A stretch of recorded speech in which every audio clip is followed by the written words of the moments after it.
Alors, attends, c'est en train de la mettre.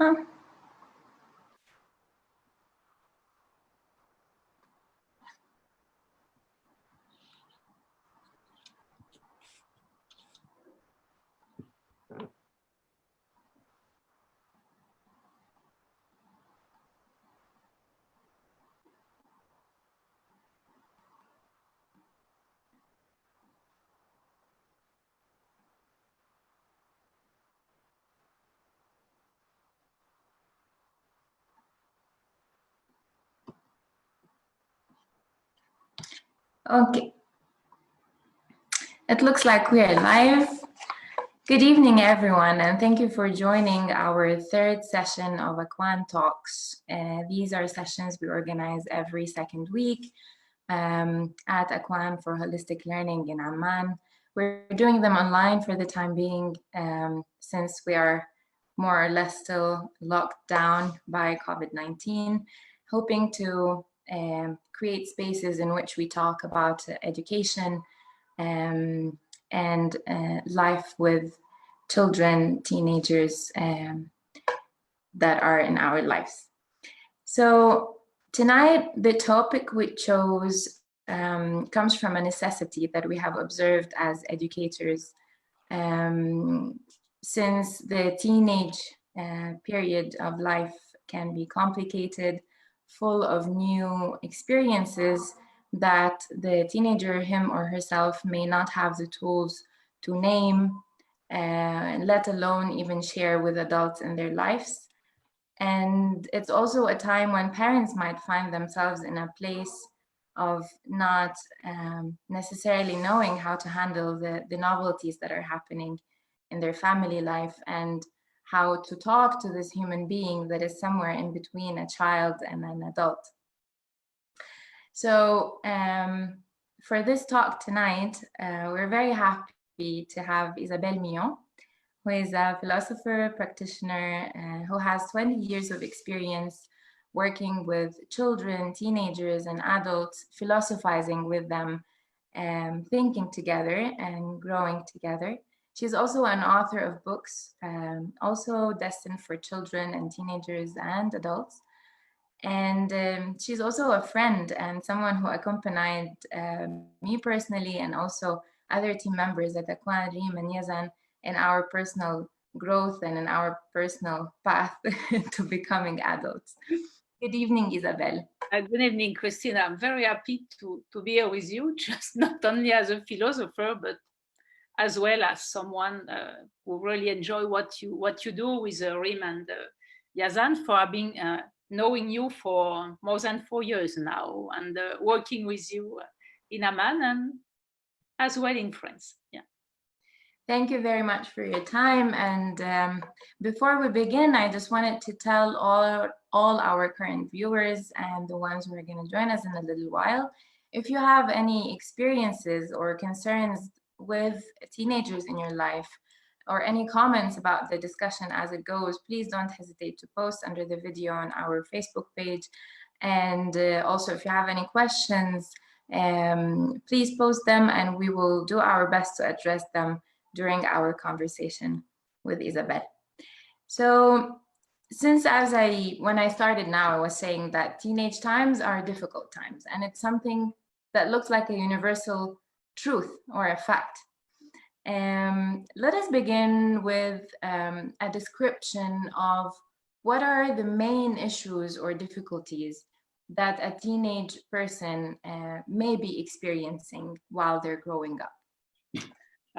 First, usually the entry into adolescence or teenage generally goes when they enter the secondary schools. So it means that they are not small kids anymore, but they cannot be considered as this, which is sometimes a mistake I see with adults, even with teachers, because like you said, even if I have the mother as well of 3, but now they are adults. I work for almost 20 years in schools, especially in primary and secondary school. So with children from, I would say 11, 12 years old to 18, 19 years old. So there is a rupture in regards to child out. A teenager or adolescent, etymologically, it's the one who is growing, is not a child anymore, but is not as well an adult. And usually they oscillate between, I'm not a little child anymore, but acting like this, and being wanted to be an adult too much when they're still teenagers, which is difficult for the parents who sometimes feel totally powerless. And I know it's a terrible word what I say, but it's the way it is, you know. And most of the parents I met, they say, what can we do? We think we do something good, but it's not visibly, or what worked for the older one doesn't work for the second one. So, and usually we have to think about what do they face when they are growing up. First, there is the advent of puberty. That means their body change, and a lot. So it's both physical and psychological transformation, but as well some biological. I'm sorry for my English. Sometimes it's a very terrible French accent. And hormonal processes, growth spurt, mood change, and it's a lot, and it comes quite quickly. And sometimes the parents, for them, yeah, it's natural, we went through this, blah, blah, blah. Yeah, but it doesn't work like this, because it's like another person is entering this little child, you know, and you see that with teenagers. They spend a lot of time in front of the mirror, you know. Usually they close the door and they look at themselves to see, wow, what's happening with my body? It's not me anymore. And they see the voice change, and there are a lot of transformation, you know. It's like someone in the day, I don't know, doing whatever, nature what, and in the night becoming the king of the queen of the night, you know. But the teenagers is like this, you know, this with this dark side, and as well this light one. So how can I say that? So I said we cannot ignore it, and we have to distinguish, I think, three different important steps. First is the opposition to adults, the adults who suddenly represent, I know I will exaggerate, but in my work I'm used to exaggerate, like the enemies. You know? There is, second part is the identity, the assertion of the self. And the third one, who comes more and more, the children growing up, the desire of independency. Yes. Please, Christina, don't hesitate if I said the word not correctly to correct me. As you know, I will be fine. I think it's completely understandable. If someone who's listening at the moment finds any difficulty in understanding for whatever reason, give us a sign, okay? Yeah. Okay, so in the stage of opposition, so this first step, the obedience to parents, to rules, becomes more and more difficult. And what was taken for granted for the, I would say, 10, 12 first years of their life is suddenly put into question. And so the adults, and it's when I say they become the enemy.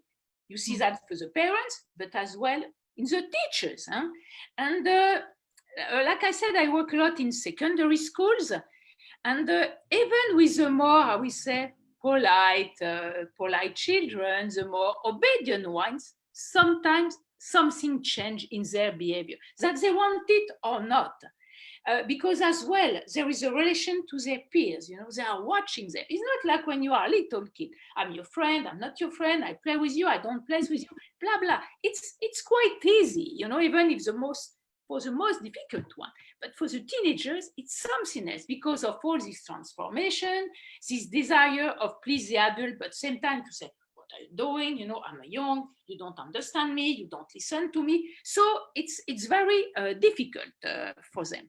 So as well, so of course they want to resist, which is normal, by the way. You know, they have to resist. It's a way of showing their identity, to say, look, Now I'm not a little boy anymore. I'm not my mother's little dear or whatever. Look, no, I have a name, a nickname is finished. And the parents, and especially the mothers, sometimes they don't understand you. But you're still my little boy. No, forget about it. You are not, I'm a growing up kid. So I have to resist to you. And even if I love you very much, just please let me make my own choice. Let me decide by myself. Because because now I'm not a small kid anymore. And it's some things, and maybe it will go with the difficulties for communication, but suddenly there is like children walk on a road and the parents walk in another road. And sometimes it's okay. Some parents, they quite to adapt. But for some, they just cannot. It's not that they don't want, but they cannot because they say, yeah, but for me, when I was a teenager, it wasn't like that. Yeah, maybe. But now, what do you do with your own teenagers? And as well, they ask more questions, they become more conscious of themselves, and they're building their own identity, their own self. That means I'm a person, but I'm a little bit more than that, because now I have to think about my life and I have to think about this and what. And you see that even with teenagers of 13, 14 years old already. And that's it's something they face, it's something natural.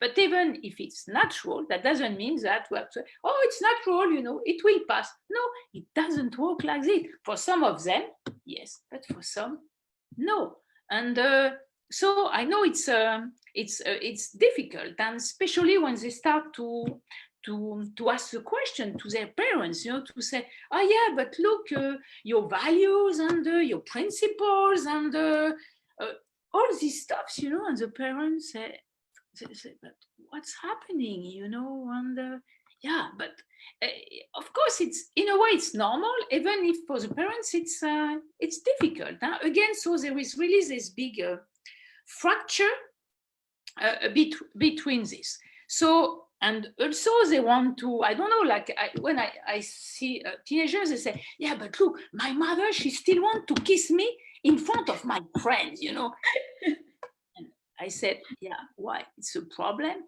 It's my mother, I love her, but, I feel ashamed, Or the father does that with the girl. No, and I have a friend, he's really a good friend. He has 2 teenagers, but sometimes I say, can you let your daughter growing up, she's 15. He said, but she's still my little girl. I said, no, she's not. She will be in your but for now, let her grow. Let her take the bus by herself to go to a, yeah, but I like to. I'm sure you like to, but did you ask her? She likes it too. Really? And he said, I think so. He said, you know what, I asked her, and he feels so sad, and I feel really sorry, because I think he's a great guy, and whatever. But she said, no, Dad, can you let me take the bus with my friends, And it was just like, the sailing fell into his head, And this guy, he's professor, he's I mean, it's he could understand, but as well, it was difficult to let it go. So they want more freedom, and more they advance in age, by the way, because when they're 12, 13, it's okay, they're more concerned with the transformation and all this stuff that's coming, but more they grow older, they want freedom, they want some independencies, and they want to live starting to live their own life, to have their own experience, whatever the parents like it or not. What you're saying, if I may, what you're saying is bringing me to the point of the fact that watching your child grow and reclaiming their space, autonomy, independency, freedom, questioning your authority that has not been an issue before, but suddenly you're not the all the big provider of all knowledge, but you're someone whose maybe values might be questioned, whose beliefs might be questioned by someone who you consider still your own little baby. It's really a moment, as you said, of rupture that brings grieving. It's a death of a period that for adults is often really difficult, because an adult does not mean that being an adult does not necessarily mean that we know how to handle difficult stuff, and grieving a period that is dead in your life probably is not necessarily something easy to live with, especially when it comes to something that you consider your own, which brings me to the concept of ownership that you were talking about, that it becomes something a child or a teenager wants to challenge. But it's so hard because of this also misconception that if I bring a child to the world, it's mine. It's not that it came through me, but it's mine. So I have the right to shape it and do with it as if it's an object, whatever I want. So when all this comes to be challenged, I imagine even adults, as you said, maybe professors, I don't know, people who have lots of experiences in life, many years behind their back, and all that kind of stuff, as you said in the beginning, suddenly they're powerless. Yeah. And here with this little conclusion, I would like us to go a little bit into what does this all mean to the communication process. You already started talking a little bit about it, but what does that mean when there is this huge rupture? Is any communication possible? Oh, yes, of course, it's possible. And you see that sometimes, you know, when you see teenagers and parents are acting like friends, you know. For example, it's very funny, you know. You see the girl who dressed like her mother, or how we say more, I don't want to be too much ironic, but the mother just dressing like the girl, you know, and they go and the girl say, oh, my mother is my friend, you know. Yeah, but until which point, you know. And the problem is they become older, and it's like the daughter becomes the mother of her mother, and there is something reverse. So we say that's terrible. That means that it seems that there is communication, but until a certain point, because a parent is not a friend, you know. And and I know for some people, oh yes, they are my friends. Oh, really? You have no friends of your age, you know? And so I think, so there is that, but as well, to be a teenager 25 years ago is different from to be a teenager now. And the world changed, that we want it or not. First, because teenagers, they have more than before. Even in the poor family, you know, many of my work at school in France, I don't work with in the rich area or what. I work with children, the parents, they are workers or employees, and but they have everything. They have TV, sometimes TV in a room, so that means that there is 3 TV in 40 meters square in the house. They have phone cell, what, or smartphone, and will all the videos. And for example, it's I have a very good friend, a boy. I went there. She said, "I would like you to talk with my boy. He's 13, 14 years old. You know," he said, because now he goes in his room. He wants to knock the door and doesn't want me to enter anymore. I have to ask his permission. He doesn't want me to clean or what. I said, yeah, and so what? You know, he's living in his room. Yeah, but you know, if people come, I said, it's his room. So yeah, but the fact that he closed the door and stuff. So I said, okay, let me talk with this boy. So I talked with him, and what I saw, it was full of, you know, game console, you know, video games. I said, what are you doing with this? You know, he said, but I'm playing. I said, but how much time do you spend playing? I don't know, maybe 3 hours, 4 hours, 5, 6 hours. I don't know. Nobody cares. I said, but your mother, she accepts. She doesn't know because I close my door, you know. And so when I said, but do you see a problem or not? Which problem? As long as she let me do what I want, I'm fine with that. But at the same time, this same boy, and it's not an exception, because when I talk with teenagers at school, they tell me exactly the same story. They want that their parents leave them alone, quiet. They want to do what they want. And at the same time, they say, oh, my parents don't take care of me. They let me do what I want. They don't give me limits. So this lack of communication is here between what they want and what they don't want, between what the parents want and the parents don't want. There is nothing happening, because parents usually they expect something, that at least the children, they make their homework, maybe they say they will work to have maybe a better job. How many mothers, especially mothers, even fathers, they say, oh, my children will be a doctor later. And I won't say the country where it's something very nice, where even the parents, they call the little kids like my little doctor, my little engineer, and so there is a big projection, especially if the parents failed to become this, So you have the kids, he grows up, he has all this pressure. He doesn't care. I remember one, he said, I like to have my hands black and work, with my mobilette, motorcycle. To have the hands in the cambouis. To have the hand in the mud. He said, my mother, she's totally mad when I come back with that. I said, I'm happy. I want to be a garagist. I want to, to do that. And of course, my parents don't want to say, you have to go to a school diploma, you have to go to university.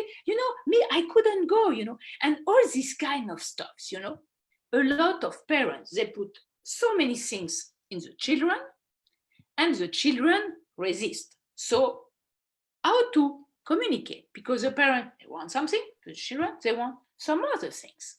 So understand, or it's totally the opposite.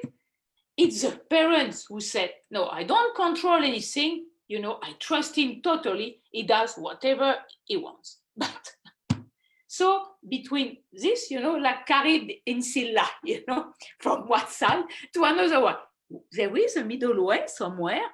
Can you just discuss sometime with Isabelle, before we go to the middle way, because right. It's bringing us to the third question, we have some comments here. There is Tuka who is saying, thanks for this opportunity. A comment on social impact on the adolescent stage. For example, the social hormones have different representation in different community settings. It's true. Sometimes this is a transformation from mine to ours, even. When you were talking, it's a comment related to the transformation you were talking about.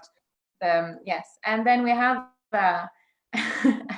an ironic comment from Arthur, who is saying about the kid you were describing earlier, the video game kid, that it's a clever kid because he found it out. So as you were saying, so how to communicate? Because it seems that between the different hormones, between the different emotions that the child is going through, the teenager, between the expectations of the parents and between the desires and the wants of the child that he or she hasn't learned yet to control either. It's like, I want something and I want it now and I want it my way. And in all that, it's just a mess at some point, usually. And then you have voices being risen, you have people being angry in the household, you have an environment where the child is saying, my parents hate me, and the parents say, my child does not respect me. So how to find a bridge, how to construct or start building any types of dialogues that would lead at least to a middle ground where the child feels respected and respects the others, and the parents also feel that they're maybe powerless most of the time, but at least there are moments when they manage to crack the code of that room, the closed room in the teenage head. So let's go there a little bit. So how to communicate? So maybe I can say what I do when I work with teenagers. Or when I work with the parents, which I do as well a lot. So I said, first, when you want to discuss. Because the problem is the children say, my parents, they don't care, or I do what I want, or I don't even see them because they're too busy with the stuff, or what. So I said, look, take the time to really have a dialogue with your kids. Communication doesn't mean, did you do your homework? Which mark did you get in your math evaluation? And next Sunday we'll go to see your grandmother. That's not communication, you know. What is a real dialogue? That means first you said, okay, can we discuss? But the mother doesn't cook when she speaks with a child, you know, because that is something as well.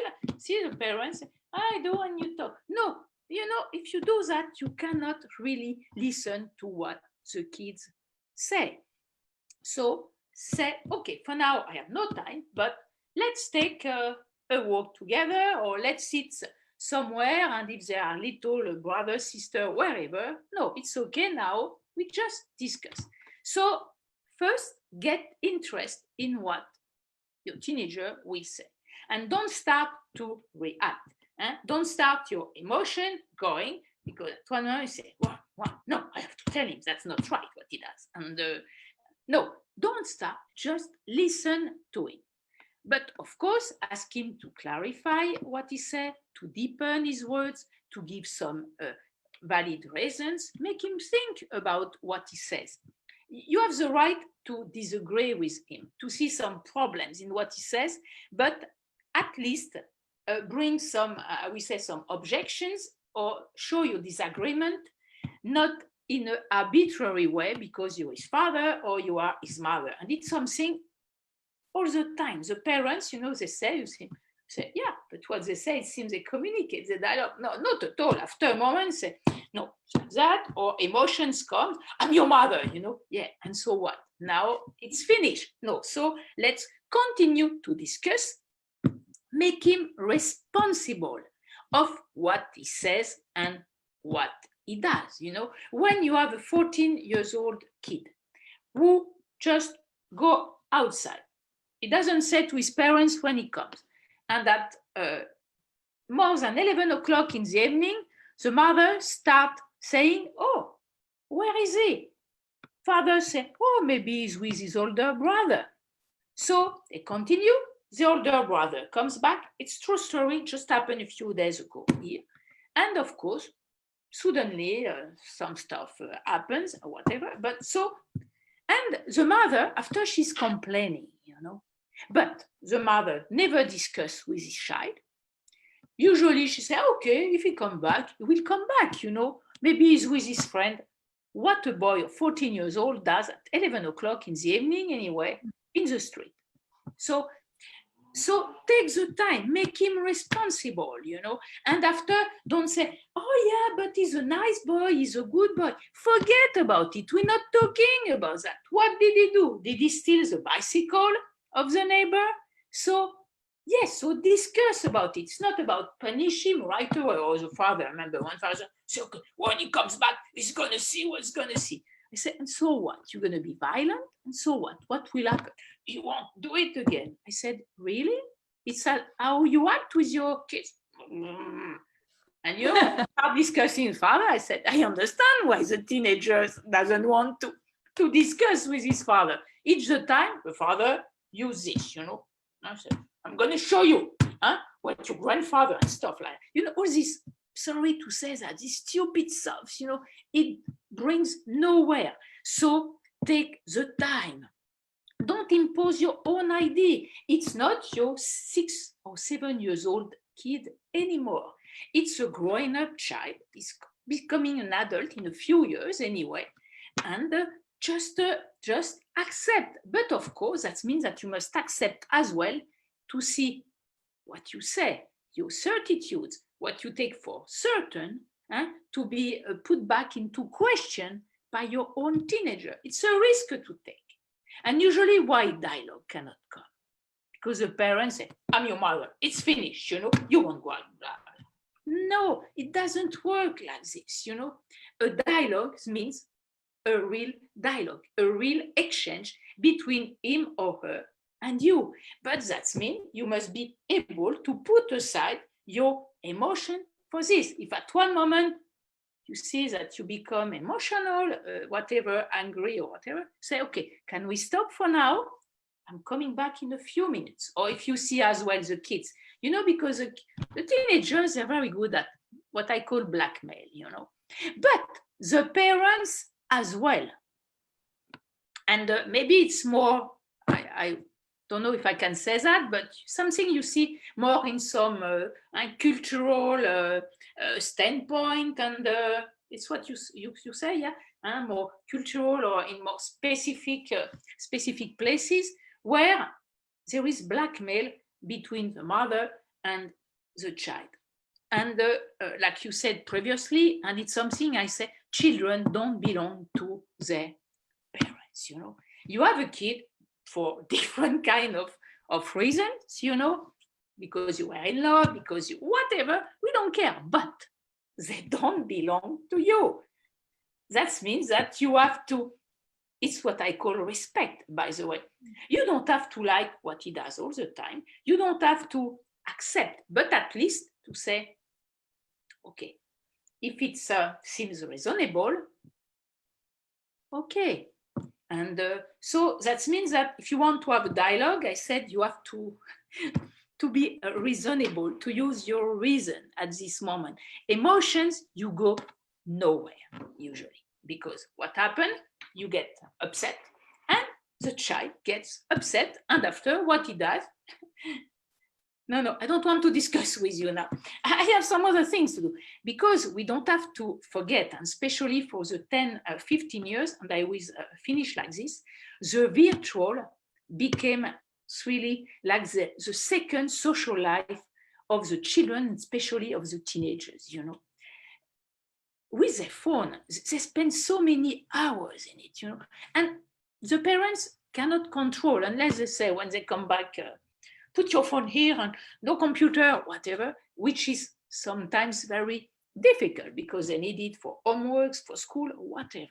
That means that this virtual, when they continue to have their social life with their friends, with people they don't know, with different things, this, it's just like, it belongs to me, and you old people, under 40, 50, it's too old, and of course for the parents it's terrible, but we have to, I think we have to take into account this, and when I see a parent, by the way, say, oh no, I have no problem with my teenagers, I said, can you tell me how do you do?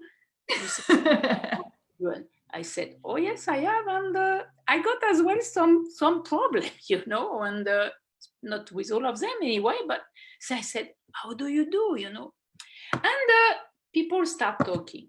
Of course, if you say nothing, you say it looks perfect. But if you start questioning them, you see the dark side of the speech. And you see that it's not the paradise that he described, because it's part as well of the relation. It's the best way for the relation to really grow up from one side to the other side. We have a comment here relevant to what you're saying from Marwa. She says, it seems like there is more work to do with adults than with teenagers. And Yazan is saying, Isabelle definitely masters how should learning take place. We also have a question, but before the question we have here, I'd like to go back to the notion of arbitrary. You were saying that it's okay to disagree, and it's okay to not necessarily like what the child does. But it's important to not be arbitrary when you do that, and to have reason, to make reason lead the way. What do you mean when you talk about not being arbitrary? Can you give us examples so closer to people's everyday life? Yeah, sure. Yeah, for example, okay, so you discuss with your child, and your child asks you if you can go out on Saturday evening to go to a party with friends. Okay, so at the beginning, so when I say it's arbitrary, when you say no, you won't go, but why? I give you reason why you have the name of my friend, you have his phone number, you can call. No, you won't go. Why? Because it's like that. I'm your mother or I'm your father, and of course but, and suddenly the child doesn't understand. It's nice what Marwa said, because it's actually that. It's not only the kids or the teenagers, but, as well to work with the parents, But you see that as well on teachers, So but suddenly, why? And I remember one kid at school, I guess he was en troisième. That's mean That's ninth grade. I was 15 years old. He came and I said, can I talk to you? I said, what's happening? Usually very nice kids love to think. And he said, I try what you told us, I give reason. And I said, and what happened? And he said, my father, he said, it's like that. And no, you won't go out. But why? Because I'm your father. Mm-hmm. And he said, so you see what you do? It doesn't work. And I was, and I said, yeah, but of course, you have as well emotional parents and who hide themselves like I'm the authority, That is what I call arbitrary, So after the parents, when I discuss with them and when I do a workshop with them and they complain, I said, but look what you are doing. Look what you are saying. If you say that to me, you say that to a kid. Oh, no, it's different. Or really? Can you tell me how is it different? Mm-hmm. And of course starts, and I said, do you see what you do? You're totally confused. You mix up things, And I said, your kid, unless you think he's stupid, he sees that. Maybe he doesn't tell you, because if he tells you, he knows that you're going to get mad. You're going to say, oh, you don't love me anymore. What? And I remember one mother, one day she got totally mad at me. She said, you have no right to speak to me like this. You don't know what is it to have children. I said, yeah. She said, you have children? I have 3 at home, and at this time they were teenagers, And so this arbitrary, it's terrible, but it's something so common, like suddenly, okay, today, oh, I'm very nice, so let's go to have a football game outside, and the son said, no, I cannot, because, you never want to come when I propose to you, And so another day when the boy said, okay, Dad, look, we can go and have basketball together, and the father said, no. And father, why? I thought you have, last time you say that. That's terrible. That means that there is what I call arbitrary. It has no reason. It's just like this. And usually you have this emotion behind, or you hide behind this authority. Authority doesn't mean to behave like this. Even if you are his father, at least be aware. Because after you will complain that he might go out anyway, and he will lie to you. And so you have to decide. Either you trust, because there is a lot of trust in this, Yeah. Many parents, they say, I trust. No, you don't trust. Yeah, but if something happened to him, especially for the girls, yeah, but I can let her take the train. There are so many bad guys.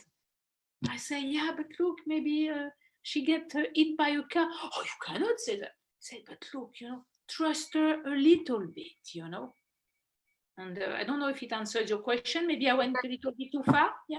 No, it does. It does. And I enjoyed a lot the images you were giving, because it brings the idea closer to people. Because sometimes we might, when we hear something, theoretically agree to it and say, yeah, Isabelle is right, but forget to apply it to our daily life and daily behavior, And what you're saying reminded me of a situation that happened once with someone I know.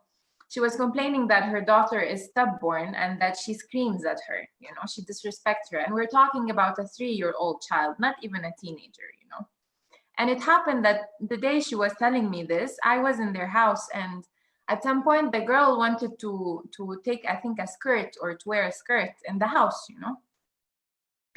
And the mother was like, no, you cannot do it. And the girl said, but I want to. Why I cannot do it?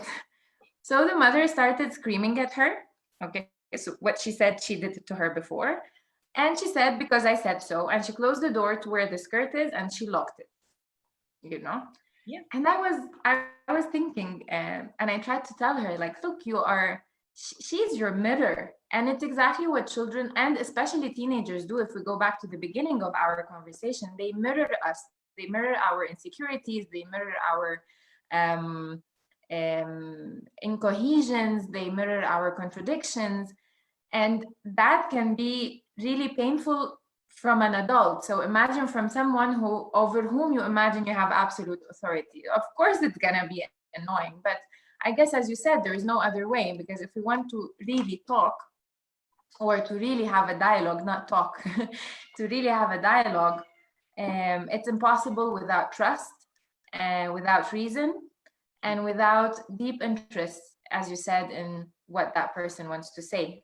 And I say person because it's not a child anymore. Even a child can be considered as a person, is a person. But Yes. when we talk about teenagers, it's even more visible.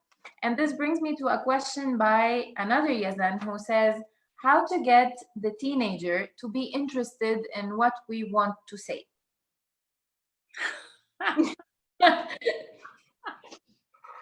That's a nice question. You know? Thank you, Yazan, for the nice question. That's good, really. How You know, to get them interested? I don't have the answer to it, and I don't know the relations that he has with his teenagers. You know, because what I want to say, it depends what it is. You know, if it's to tell the same story, or to try to say, oh look, it will be nice if we go together to this stuff because I think you need some books or what. And the boy said, I don't like to read. Yeah, but maybe you can listen to me. So I think, I'm sorry for Yazan, but it's a little bit difficult. But I guess, yes, I have something. Does he get interest in what his boys want to say? Even if he said, maybe it's not interesting, but does he? So I guess, you know, at one moment with the teenagers, it goes, and there is some reciprocity. Because it's not only a person, because the kids is the same, you know, by the way. And the example you give, it's very typical, you know. The mother or the father said, well, he's doing like this, but it's exactly what they do at home. And of course, they say, because I'm the parent, you know, I'm the king. No, you're not the king. Or sometimes it's the opposite. No, the king is the children, and the parents, they just like obey and begging for love, you know, which is as well terrible. So there must be some coherency, and this idea of to be coherent. So, okay, if you say something, just do it. And but if not, you know, it's like the guy who said, don't smoke, and you spend your time smoking in front of the person, you know. So this coherency is necessary, because don't forget that the children, even a small one, they see, they take everything, you know. They are sponge. And more they grow up, more they're very good as well as manipulating, you know, because they know how to play with emotion. Oh yeah, mom, please, you know, this stuff. They know how to play. So it's the reason the parents have to be coherent and to stick on what they say, on what they do. Which requires also a lot of self-awareness, I imagine. Yes, because even that manipulative, the manipulative side of children, like many other things, you can immediately question, where did they get it from? Exactly. It's true that every human being is inclined to certain behaviors, but the more they experience that behavior in their surrounding, the more the chances are that they're going to absorb it and do it themselves. We have some more questions here. What is the limit to keep a space in the relationship between the parent and the teenagers when trying to be a friend to them? I think I didn't understand the question. Did you? Yeah, but I heard a very nice things in the question. That means that the parents want to be friends with their children, you know. And after they ask limits, but it's No, let's stop here a little bit, because you said something very important, and we didn't stop there much. What is, for many parents, the division you made between being a parent and being a friend, especially with teenagers, is not maybe something that they're familiar with. So maybe we can dig a little bit deeper there. What's the difference between a parent and a friend? a parent, first he has the responsibility to educate his child. The friend is not. And as well, especially the teenagers, he needs to have his own life, his own secrets. When he starts to grow up, I said, with these transformations, he wants to speak about some subjects that maybe the parents don't want to talk about because it's difficult. And I remember something with 15 years old kids, so in the suburb here where I work, and I had a group of 10, 12, they were volunteers. They wanted to have this philosophy during the Latin course. And because I said, we can talk about everything. You know what they wanted to talk most of the time? Religion, because most of them, they were coming from very religious family background, and about sex, because it was forbidden. And so even for the kids who really love their parents and they respect them, they said, I remember one boy said, I cannot be friend with my father because I will feel ashamed if I start to speak about the fact that maybe I have a girlfriend and maybe we're thinking about something if we still are together, something like that. So here there is a distance. That means that the teenagers, they have, I think it's important for them to have their privacy, Yes. And so to distinguish. So even if the parent want, of course, the father invite to have football games with the boys and the mother go shopping with her daughter, it's fine. But the limitations are here. Don't become friends. It's like the children when they start calling their parents by their first name. No, it's not your friend. I'm your parent. That means as well that I'm an adult. I have some experience behind, and I take care of you financially for different things. Just for that, a friend means some equality. Even when a child has a friend as an adult, but as friends, they mean some equal relations, That means, but not parents. They're not equal to the children, This equality is, I say, it's totally a pure illusion. So before asking for some limits, no, you are not a friend. You can have great relations with your teenagers, but you're not their friends because you have responsibility that they don't have. Do you think it answers your questions?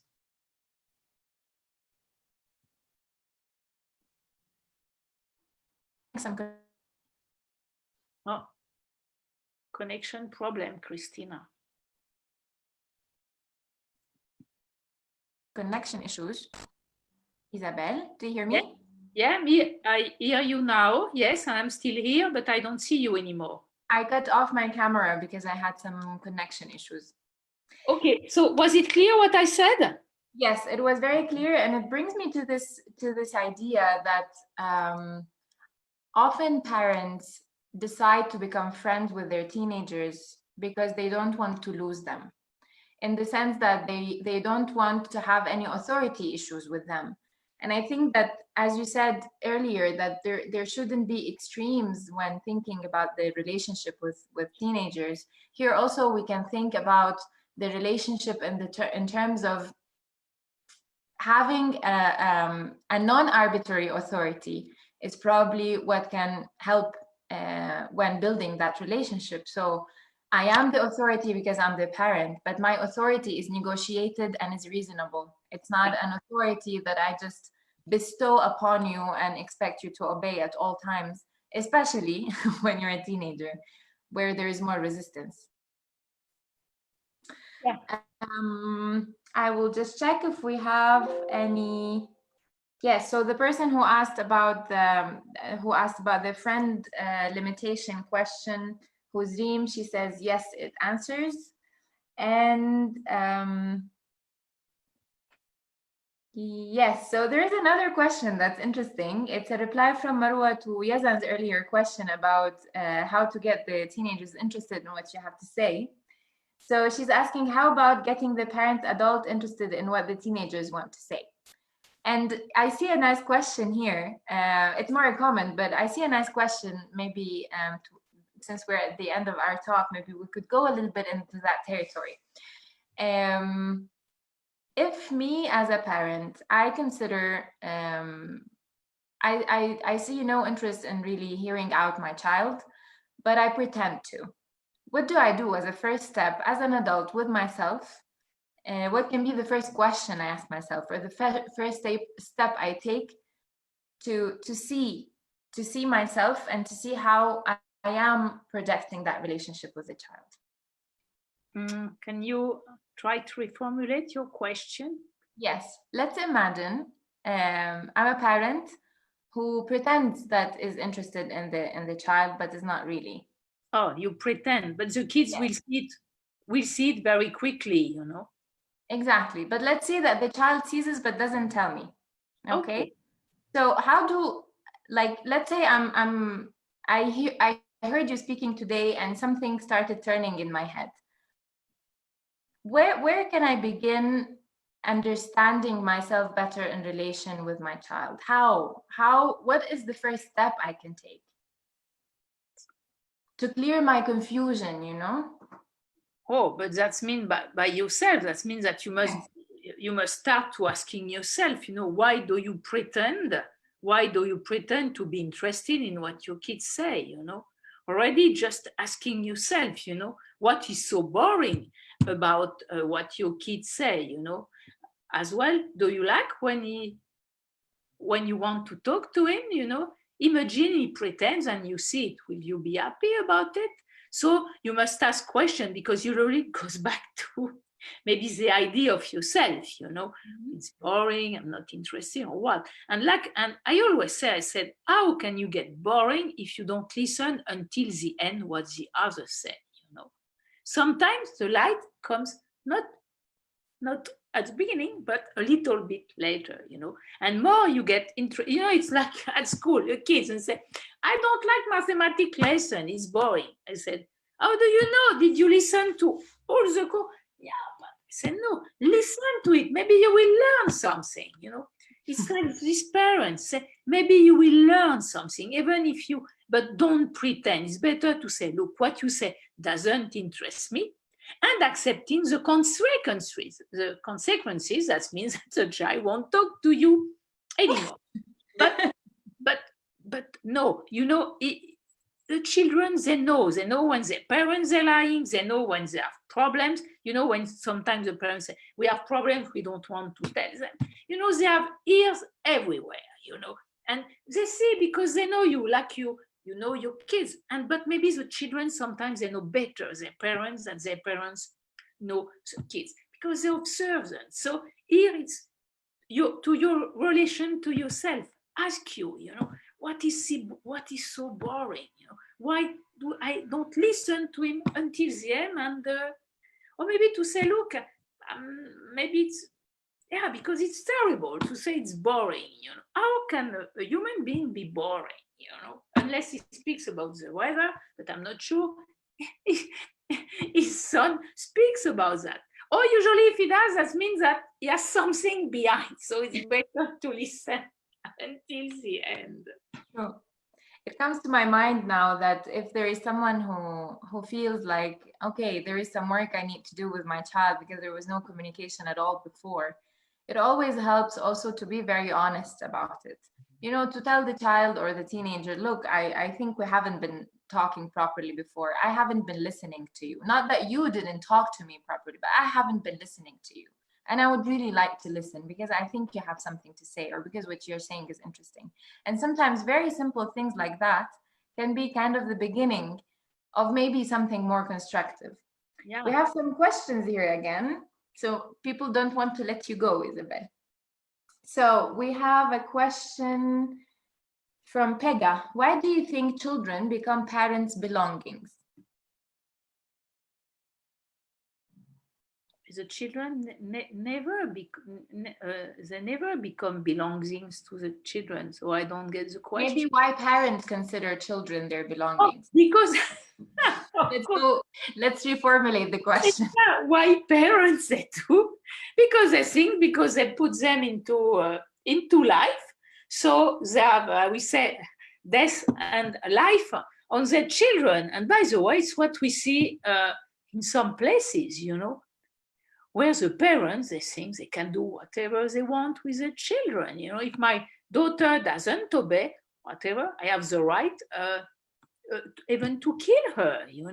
Which recently just happened here, a brother killing his teenage sister. Yeah, in Iran as well, it happens. A father, he cut the head of his daughter during the night because she did something bad, maybe, or for the honor, or it's terrible stuff, So they think, so it can be.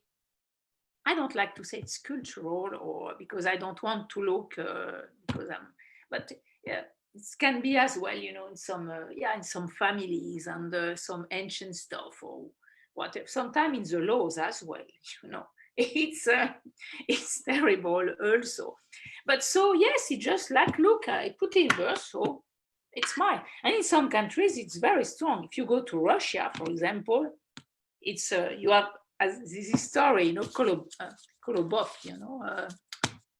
yeah. It's a Russian story, right? About the piece of dough, a ball of dough. Yeah, but it's really the parents who eat their children, And I remember it's the last seminar in Amman. I told about that. I said the parents they want to eat their children, But no. So you see, it's my possession, it's my thing, and you see that after when the mother, oh, why you didn't last time? I can say it, I don't care because she won't listen to me. My sister-in-law, she called me. She thought it was her son, She's 60 years old and her son must be 35 years old, And she called many times, and I said to my to his brother, I said, you should call your sister because she is calling me, insisting to say, call me, what did I do? So I was saying, I couldn't imagine because it was the first time I was seeing her like this, But suddenly begging for love of the boy, It's terrible, So I don't know if it answers the question of Pega, but I think it goes like this, You belong to me, So I do whatever I want to you. I think it's related in a big part. It can be, as you said, legal stuff, cultural stuff, and all of that. But I think there is one universal aspect to it, which is I bring children and to have meaning in my life.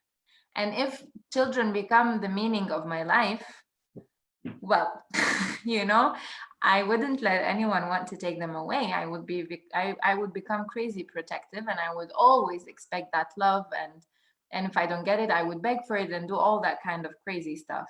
Exactly. Yeah, exactly. And you put everything in your child, Yeah. It's the reason you want him to study, to do this, to do that. And let me tell you a story. Yesterday, I was working with Chinese teenagers. And so I was working with a boy, and starting, oh, you like your ID? And because he said, I don't understand. I said, okay, let's work together. For 15 minutes. At the end, the boy said, yeah, it makes sense. I'm very happy, And why? He said, because I don't have a lack of confidence, This boy, suddenly, it was, even at the end, he said, so you have something? Said, I'm very happy, But the girl said, oh yeah, but we have to go to the deeper meaning of this. I said, where does it come from, But of course, the adults behind, you have to go deeper. You have, no, forget about it. What about you? But like you said, if you don't have a good relation to yourself, that means that these kids, you put everything on it, all the pressure. And of course, I love you, I love you, I love you. But what does it mean to love your child, Is it to let him grow? Or like I have a friend, she doesn't know if she can go abroad because of her parents, I said, but look, you're not a young girl anymore. She's not a teenager, she's an adult, But you see, because I'm sure there is some blackmail at home, Yeah, but with your father, we're going to stay alone and what? Okay, and so what? Do your life, I don't know. Be happy, do many things, Have more space at home. Exactly. We have a question from Tony, Isabelle. He says, how do you fix a broken relationship with your teenager? For example, teens running away from home, taking drugs, hanging with friends on the streets, not wanting to listen to their parents anymore. A big part of the issue is definitely with the parents, but how to intervene to fix it? I think I will say until the age of from legal, I think it's 18 years old in most of the country, a parent is responsible. That means that if the child does crazy stuff, it's the responsibility of the parents. So do whatever you want. I don't mean be violent or take whatever, but do something, think about it and say to your kid, look, it's not possible for you, for example, to stay anymore with us. Because we cannot control you, you don't want to obey, you just want to do whatever you want. So maybe we send you to study abroad in a place where we know you won't do stupid things, and we love you, but we cannot accept what you are doing, But when the child is 18 years old, is responsible, even if you don't like his life, So I know it's terrible what he says, because I know many parents, they face this. Suddenly the child say, what happened?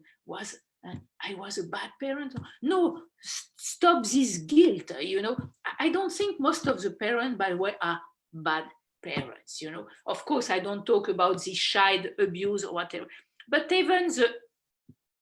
but usually parents, even if they have children, if they didn't want to, usually they try to take care. I guess it's more like, even if you do it by obligation or more instinctively, but about this stuff, about bad parents, like some psychologists at one moment. I said, no, stop it, unless really you beat your child, and you abuse or whatever. No, most of the parents, they do what they can, but like I said, they cannot control at one moment, So because I'm sure it's very painful for the father who has this question, he said, just do your best, talk to your kids, maybe you need some help as well from somebody outside, but at the same time, don't cut the dialogue with him, Go explain to him, say, okay, you want to do that, okay, but do you know the consequences? And here you can use this constructive thought, what I was telling. Okay, you want to do that, okay, what will happen, because usually the parents, they say, but instead of saying, ask question to his kid, what do you want to accomplish by doing this? What will be the consequences? Imagine you have a child later, he does that. What will you, So he question instead of saying, you will be punished, you will go to jail. No, don't say. Children won't listen at one point. But question and try to keep something. But at the same time, the child, if he goes, I don't know, he runs out of the house or what, I don't know, call the cops, or what, and the parent, yeah, but it's my son. Yeah, but you have a choice here, So it's very difficult, but I think it's something to think about, So it's mainly talking, questioning, and Yes. helping them understand the consequences of their behavior. Yes, exactly, and to make them conscious about it, Like a kid, he stole something in the store. Instead of going back to the store, you go to the store with your kid, and you say, look, my kid stole something, And so you see with the security guard, and if some, usually, the kids, say, oh, my dad was serious, we won't do it again. But I don't know. He take his kids to his cop, to the cop, say, look, what should I do with him, But he has to do something. Maybe I will say use les grands moyens. How you say that? The big means. A big mean. Yeah, use it, but do some things, Well, also we don't know where the person asking is coming from, but it's also important just to say that what you're suggesting also depends a lot on the context they're in. So if they're in a country where it's a police state, or it's where the police is not to be trusted, but it's just an example. Exactly. What Isabelle is saying is just an example, and then you can see according to your context what can be done to help them understand the consequences of their choices, especially that at that age they're a lot in the desire and in the emotion, and it's a lot of impulses working, much less than the mental awareness. Let's take a last question because we are a little bit past 1 hour. So we have a last question from Yazan, who says, what parents should do with their children who know well their parents' psyche and can manipulate it to serve their interests? Looks like someone has witches in the house. It's a nice question, We can talk about it tomorrow. Yeah, in the session. Can you repeat? Let me anyway. Yes. What parents should do with their children who know well their parents' psyche and can manipulate it to serve their interest? But so they have to tell the children, just to tell them, look, I know what you are doing, so where do you want to go with this, Do you prefer I trust you, or do you prefer that I don't trust you anymore? It's a choice. You decide. But, here it's just to say, okay, look, I know what you are doing. I'm aware of it. I'm not mad, but I know. So just aware as well. Always say, okay, what will be the consequences of what I do, of what I say? It's what I call this terrible responsibility, this condemnation of freedom, like Sartre said, That means it's terrible. It's a big weight, but at the same time, it can be wonderful. But it's here. So what do you do with it? This is a wonderful way to end this discussion. Today, today is the International Day for Protection of the Children worldwide.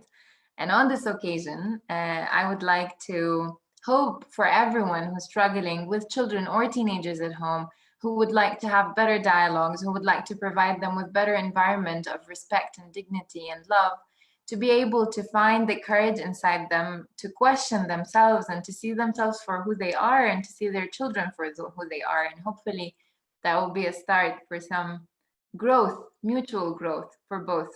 Yeah. Isabelle, is there something you would like to add or say at the end of this discussion? No, I think what you say is fine, but growing up is going together. The parents never stop growing up. And what I will say to them, because this feeling of guilt sometimes, that they have, it's terrible, Okay, do what you think is good, is best. And like you say, question, never stop questioning, but stop saying what they should do. Question them instead. It's more powerful and it's less tiring for you, Spend your energy to do something else, Yeah, live your lives, parents, while helping others live theirs. Exactly. Thank you very much, Isabelle, for your time and your thoughts. And also thank you to our viewers who were, I don't know how many there were, but it from the flow of comments, there is someone saying, Dina, she's a very loyal viewer of our talks. She's saying, thank you, Isabelle and Christina. So yeah, it looks like there were people watching. Thank you very much for being there. And I also want to thank my wonderful colleagues and friends, Yazan and Reem, who are never on the screen, but always there doing a huge amount of work. And without them, this wouldn't have been possible today. So thanks to you for the invitation. I was very happy about it, and as well to the people who are not on the screen, and to the people who questions. It's we cannot have answer to everything, but what is important is at least to ask questions. Not to stop. Not to give up. The person who was asking about fixing the relationship with the running from home children, he's saying thank you with a heart. Thank you. Yes. Have a good evening, Isabelle. Good evening, everyone, and see you in a couple of weeks in our 4th session of Akwan Talks. I invite all of you to look at all of them. They are doing a great job. Thank you. Bye, Isabelle. Bye-bye, Christina. Bye, everyone.